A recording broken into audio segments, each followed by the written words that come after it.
I found it very easy to write, but the recording part, I mean, to organize the recording was the journey itself, because I wrote it as a flow. It just like came to me, and the way it came to me was, I was in the house watching Dangerous Minds with my mother, and I just realized the moment where at my father's funeral, where I felt like, wow, I'm not that sad, I'm not that bitter. Normally this was the darkest thing that would happen to me. But I didn't feel that bitter all of a sudden at my father's funeral, because I felt his presence. And I was like, wow, there's more to life than I know. And at that moment I just decided that for me personally, like, true sadness is not expressed by being very dramatic and sad. I think like true sadness for me, the biggest sadness comes with huge motivation to survive. And that's how and then I matched that motion after I saw Dangerous Minds in the movie, and I was like, wow, I got to bottle this feeling up, and I should write something about it, because this is going to give the motivation to people who feel like me when they're sad. More than their sadness, the people who feel the instinct of survival. So I want to write this song, and I went to my piano. I knew the beat right away. I was like, I knew the BPM, the beat right away. I knew what kind of groove I want to put in the song. So I just like wrote it very simply, and the lyrics are very simple. Like, what I mean by simple is just direct, telling the story directly. And then I brought it to my co-writer in London, and we made we changed some stuff, we added some stuff, arranged the song, and recorded an acoustic demo. But it was hard to record, because for me to get a team to record it and finding my sound took like 2 years. But after we built the team and recorded the song, I mean, singing was pretty easy. But yeah, execution isn't always as easy. You should know that. Not from Istanbul. I'm from Izmir. It's the third biggest city of Turkey. And I moved to Istanbul when I was 17 after my father's death. Because from the beginning, my dream was to come to London. I actually wanted to be a musical actress. I wanted to go to university to train as a musical actress. And from 9 years old, I've been coming to London. My father sent me on my own to London when I was 9 years old. He has his best friends here. I've been coming and going. I was like, there's no other place for me to exist. I can't be freer anywhere. But after my father died, we were financially so bad, so I couldn't go abroad or do anything. I was like, what should I do? I moved to Istanbul. I did get in the university, moved to Istanbul, but I didn't go to university. I went to university for one day, and I was like, no, I'm not going. But my family thought I was going to university, but I was looking for a manager in Istanbul. And I became an actress just to come to London. So moving from Istanbul to London is actually me making a plan according to my dream and making it come true. I feel like my individual self belongs to London, and Istanbul was a chaotic but a very, very life experience giving, educating experience for me, and it just made me grow up in a short amount of time, grow a lot about in a very short amount of time. But before that, Izmir was just like my little hometown, like little paradise, me being a child. But London is just definitely putting me just getting out of my chains from any kind of restrictions. I feel like I'm in paradise in London. Literally, I can talk about this like 2 hours. I can give you a London appreciation for like 2 hours. The video for Daddy's Gone. Because, let me tell you. So because of the COVID issues, in my mind, the video was super cinematic. So I didn't want to sacrifice anything that I wanted to do about video because of the COVID. I didn't want to make less of a video because there are some restrictions. So I chose to wait about it. But then It's always happening like that. If life is giving you restrictions about something, you just come out with something more creative according to that. And we actually could as a team. So instead of shooting the video, we have arranged an artwork video. And it is one of the most artistic things to do, especially when you're first starting your career. It's like very personal, very artistic. We worked with an artist from China and USA. She's called Victoria. She's amazing. She made a beautiful and very different video. Like you will see, it will be out in 10 days. Like I promise, I know. In my music, in my songs, I have to be honest. Otherwise, I just feel embarrassed. I feel like a liar. I don't feel good. So the consistency you're going to find in my music is definitely always going to be honest lyrics. And the lyrics will definitely give you a story every time, will make you go through something. I think the biggest indication you can find is that there will always be some kind of rockiness in my songs. And I think my voice sounds very soul. And I think that is what you can find in every song I will record.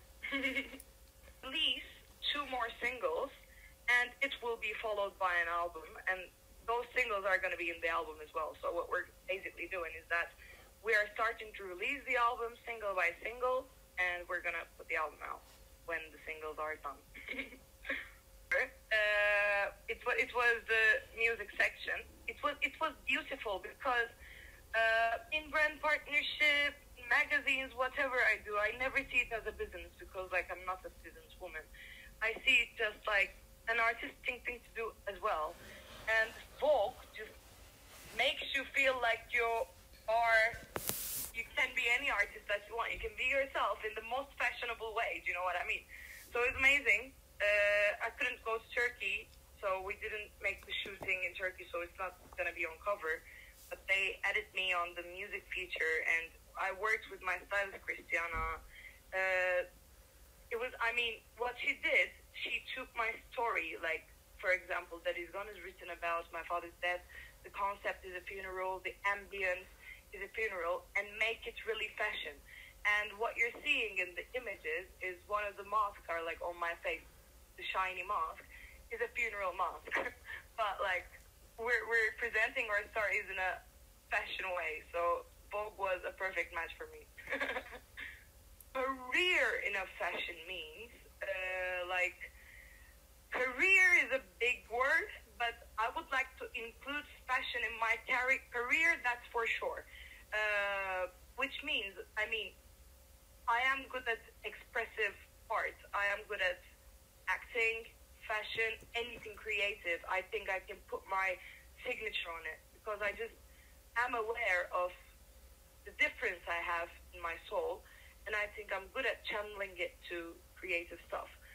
So I think that in fashion I can put it out. Most definitely, I will have a style. That's all I can say. Planner or an organizer, and I'm not like, if I had a business, I wouldn't read my emails. So I think like I am creative and I'm dedicated when it's about being creative and stuff, but not really. I don't think so. The thing is, like I told you, my first dream was to become a musical actress because I just having a nirvana moment in dancing, acting, singing, all of them. And I think I have the potential in all of them as well. And I started my career in Turkey as an actress. So definitely, I think acting is a part of singing, because what I think about acting is singing is the most ultimate talent of acting, because you have to be as real as you can in such a superficial situation. That is what singing is. So I think if as much as your acting abilities are, it will add up to your singing. These realms, like acting, dance, and singing, they all feed up each other. And definitely taking an acting job would work on me. Like, it definitely depends on the project. But Netflix is good because it's been super diverse and bringing on a lot of things that we haven't seen before in the world, like embracing people that we haven't seen embraced. So yeah. Places I have a huge soul connection with Sweden and Denmark. I just feel home. I feel so free, so artistic. I love the cold. I love the weather getting really dark all of a sudden. I love the people. I think Sweden and Denmark has a special, special place in my heart.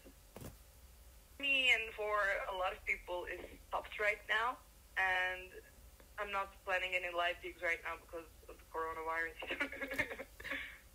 2 years ago, when I first came to London, 3 years ago, when I first came to London, I was thinking to myself, if I could I made a declaration to myself. I said to myself, I'm leaving everything behind in Turkey and being the biggest celebrity in Turkey and being a singer in a little jazz bar in London, I choose to be a singer in a little jazz bar in London. So for me, what is already happening is just great, amazing. It was a dream for me to hear my song on the radio or to perform gigs anywhere else, but I have been lucky enough to do them. But right now, what I am looking forward to is festivals, definitely festivals. I really like thinking about Billie Eilish. I love her. I think she's super genuine. I think she's bringing out a beautiful mentality of family, being a kid, being healthy and creative. I think she has an amazing balance, and I love her voice and the way she approaches art. I think Billie Eilish is my favorite right now. Listening a lot of Hozier this year. I think I've been obsessed with his music this year. I have been streaming, I don't know if you know the album For the Throne that was made for Game of Thrones by various artists. I have been streaming that a lot. I'm always into my old school hip hop, always like Refugees, Lauryn Hill, never gets off of my ears. That's it these days. And I'm so glad that Sam Smith exists currently in the pop culture. Like, he is ongoingly making music. I'm listening a lot of Sam Smith as well. Not at this moment, because I think I haven't discovered myself as a songwriter as much as I could. I love my loneliness sometimes. And right now, I'm feeling more individual in terms of songwriting. I wouldn't like to collaborate, but like more to look at what I am capable of doing right now. I told you, I'm not super good at planning. I'm not doing a lot of planning. I'm mostly living day by day, but definitely what we're going to do is that I'm looking forward to release the songs first. We're going to release the second song in March, and the other one later than that, the third one, and then we're going to put out the album. And these are my solid plans, and no other plans than this. And my other plans are like, after the album, I want to shoot like really cinematic videos of the music, because as much as the music is important to me, the visuals are that important to me as well, because that's another creative way to tell your story. And I want to make sure that I am telling my story just as genuinely as I did in my music. About it, but what I'm thinking about a live stream, because I want to gather up a team and I want to make a proper studio session, live session, and I want to record it, because this song is going to be beautiful live as well, and I will do it. Gave me a final message to tell you. So I was waiting on my visa approval. It wasn't approved. It was waiting for 2 months. And just before you called, like 10 minutes ago, I got the email. And I was like, should I open it? Should I not? Should I open it? Should I not? And then I called my lawyer. I was like, tell me. And they said, yeah, you got the visa. So this is my final message. I got the visa. I'm staying. it and liking it. Thank you very much.